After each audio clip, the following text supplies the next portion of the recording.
เดี๋ยวน้องเจดีและน้องเฮงกลับเข้ามาที่เดิมเนาะอยู่ข้างนอกก็ได้กวนกัน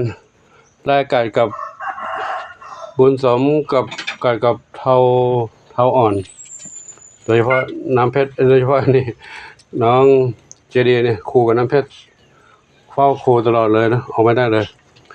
เธอน้องนี่ไม่มีปัญหาอะไรแต่ว่ากว่าน้องเจดีเหงาก็เดี๋ยวมาอยู่ด้วยกันก่อนแต่ตอนนี้น้องนี่ก็แข็งแรงดีแล้วเนาะแข็งแรงดีแล้วน้องอะไรลูกโชคอนันต์ขวัญจิตโชคอนันต์ขวัญจิตอยู่ตรงนี้แล้วก็น้องกระต่ายน้อยย้ายไปแล้วย้ายไปอยู่ที่ใหม่วันนี้แคบไปนิดหนึ่งก็เลยเอาพ่อกระต่ายไปอยู่นี่ก่อนเนาะพ่อกระต่ายก็อยู่ข้างนอกได้กับเหมียวกลัวเขาวิ่งไปนู่นไปนี่เขาจะหาที่นอนไม่ได้หลับนอนแล้วให้เขากลับมาอยู่ที่บ้านหลังเดิมของน้องกระต่ายน้อยกับแม่ทั้งสองตอนนี้แม่ทั้งสองย้ายไปอยู่ทางนู้นแล้วตรงนี้ข้างล่างนี้ไว้อยู่ไม่ได้ตรงนี้เจ้าเหมียวกวนตอนนี้ผมก็เลยเอาตะข่ายมากั้นใหม่แล้วอยู่ทางนู้นเนาะตรงนี้เหมียวกวนเพราะทางนี้ไม่มีข้างบนไม่ได้กั้นเหมียวกวนก็เลยย้ายไปอยู่ตรงนี้ย้ายไปห้องใหม่ตรงนี้มีรอบทิศทางแต่น้องเหมียวก็มาเฝ้ารออยู่นี่น้องส้มอ่อน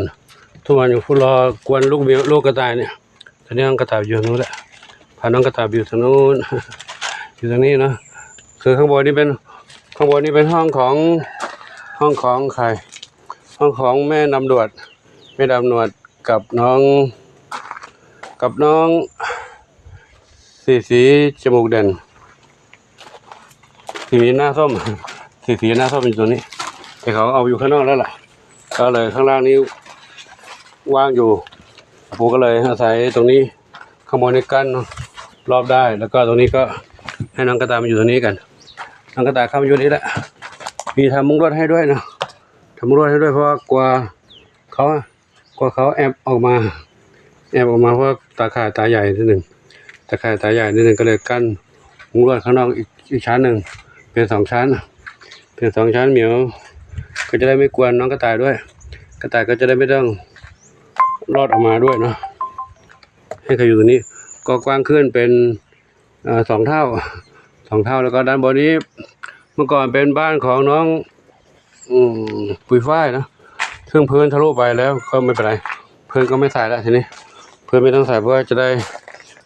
เข้าช่องนี้มาให้อาหารน้องกระต่ายได้เข้าประตูนี้นะเปิดประตูนี้มาเปิดไม่ออกเปิดประตูนี้มาปุ๊บก็จะให้อาหารตรงนี้ก็ง่ายขึ้นนะให้อาหารตรงนี้น้องกระต่ายก็อยู่ในนี้ไม่ต้องกลัวว่าเขาจะรอดออกไปไหนได้ก็ใช้พื้นของน้องปุยฝ้ายแหละให้เขาได้นอนตรงนี้ด้วยแล้วด้านนู้นก็เป็นพื้นลูกดินลูกหินนะให้อยู่ในนี้น้องกระต่ายน้อยทั้ง7อยู่นี่ครบสมบูรณ์ดีเนาะก็กว้างขึ้นเหมียวก็เข้าไปไม่ได้แล้วเพราะในรั้วรอบขอบชิดทั้ง4 ด้าน6 ด้านเลยเนาะข้างบนหลังคาก็มีโดยรอบน้องเจาะเผื่อไม่ได้เลยจะเอาไปเข้าไปแล้วไม่เข้าจะปิดไว้ก่อนนะเขาขโมยลูกกระต่ายนี่น้องนี่น้องส้มอ่อนย่องเข้าไปหาน้องกระต่ายไม่ได้นะห้ามเข้าไปเลยเด็ดขาดเลยกันไว้โดยรอบแล้วนะอันนี้น้องดำหนวดกับน้องสีหน้าส้มก็เข้ามาอยู่นี่ได้เขาก็โดดเข้าออกนี่ไม่ได้ปิดแต่น้องเหมียวรอดไปหาน้องกระต่ายไม่ได้เพราะมีสองชั้นปิดไว้เรียบร้อยแล้วครับก็อันนี้ก็ถ่ายให้ทุกท่านได้รับชมกันเนาะเพื่อความปลอดภัยวันนี้ก็ทำเองคนเดียวนี่แหละทำน้องกระต่ายอยู่ตรงนี้ครับอยู่กระเดงกระทรายอย่างนี้ได้เขาจะได้มีธรรมชาติเล่นได้นะไม่ต้องอยู่ในพื้นไม้อัดพื้น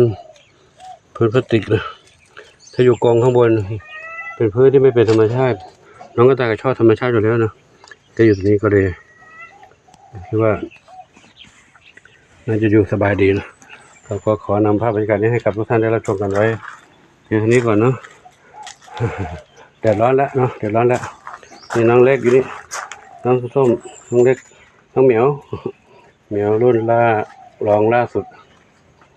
ก็น้องเด็กเล็กสองเหมียวที่มาใหม่คือน้องโชคอนันต์กับขวัญมณีเดี๋ยวถึงเวลาก็จะปล่อยออกมาเนาะตอนนี้เรารอทำวัคซีนก่อนทำวัคซีนเดี๋ยวทำวัคซีนแล้วก็จะปล่อยออกมาเดินเล่นได้น้องกระต่ายนี่ปลอดภัยดีนะไม่ต้องห่วงกังวลนะหลวงปู่ดูแลให้เขาอยู่อย่างปลอดภัยตรงนี้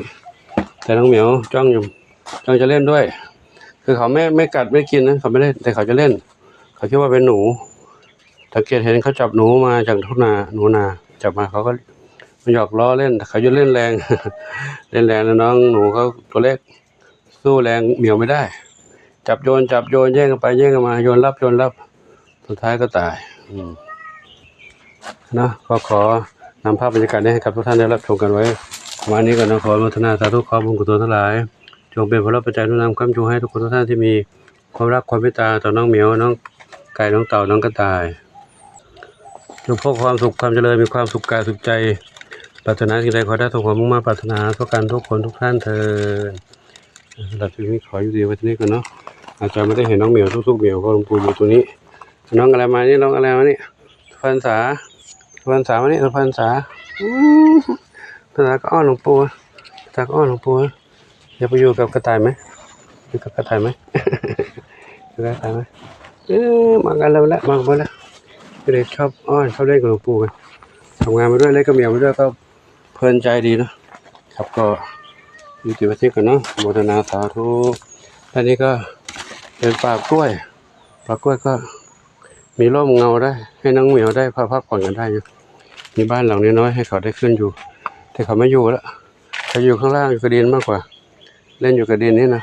ครับก็ขอโมทนาสาธุแม่อะไรมาอีกนะแม่สามสีนวลก็มาด้วยสามสีนวลน้องชนฝันเล็กชนฝันใหญ่นอนหมดแล้วเนาะครับก็ดูกระต่ายน้อยอีกหน่อยนะกระต่ายน้อยครับกระต่าย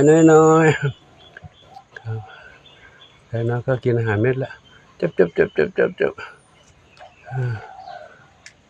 ข้อมูลจาก Google เพราะว่าน้องกระต่ายกับคนห่างกันอายุห่างกันเขา1 ปีเท่ากับคนเรา10 ปีห่างกัน10 ปีนะถ้าคนเรา80เขาก็อายุได้8 ปีเขาก็80เขาก็จะนั่นน่ะเขาก็จะชีวิตเขามีอยู่แค่นั้นน่ะ8 ปีถึง10 ปีขึ้นอยู่กับเผ่าพันธุ์และอาหารการกินนะครับก็10 ปีก็100ถ้า10 ปีเท่าคนก็100 ปีนะ80 ปีก็8 ปีเท่ากับ8 ปีครับขออยู่ดีไว้ที่นี่เนาะขอโมทนาสาธุอายุวโนสุขังพระลัง